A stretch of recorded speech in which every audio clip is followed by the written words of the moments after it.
அன்பின் பிதாவே, அப்பா எங்களை உமது கரத்தில் ஒப்புக் கொடுக்கிறோம். அறிந்தும் அறியாமல் செய்த தவறுகளை மன்னிங்கப்பா. நீர் விரும்புகிற பரிசுத்தம் எங்களுக்கு வேண்டுமப்பா. உமக்கு பிரியமானதை செய்ய எங்களுக்கு கற்றுத்தாங்க தகப்பனே. ஒவ்வொரு பிள்ளைகளையும் ஆசிர்வதிங்க. பிள்ளைகள் கையிட்டு செய்கிற காரியங்களை ஆசிர்வதிங்க தகப்பனே. இம்மட்டும் காத்து வழிநடத்தி வந்த தேவன் இனிவரும் நாட்களிலும் கண்மணி போல் உடைய பிள்ளைகளை பாதுகாத்து கொள்ளுங்கப்பா. கர்த்தர் எனக்காக யாவையும் செய்து முடிப்பார் என்று சொன்ன வசனத்தின்படி உடைய பிள்ளைகளுக்காக எல்லாவற்றையும் அதனதன் காலத்தில் அதனதன் காரியத்தை செம்மையும் நேர்த்தியுமாக செய்து முடிக்கிற தேவன்.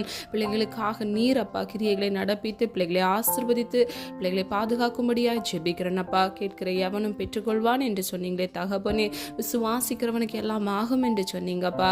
என்னோடு இணைந்து ஜெபிக்கிற உடைய பிள்ளைகளை இயேசுவின் நாமத்தினால் அப்பா பிள்ளைகளுடைய தேவைகளை கர்த்தர் சந்தித்து பிள்ளைகளை ஆசீர்வதித்து வழிநடத்துங்க, பாதுகாத்து கொள்ளுங்க. அவர்கள் குடும்பங்களை ஆசீர்வதிங்க. போக்கிலும் வரத்திலும் கூட இருந்து வழிநடத்துங்க. இயேசுவின் மூலம் ஜெபிக்கிறோம் பிதாவே, ஆமென். God bless you.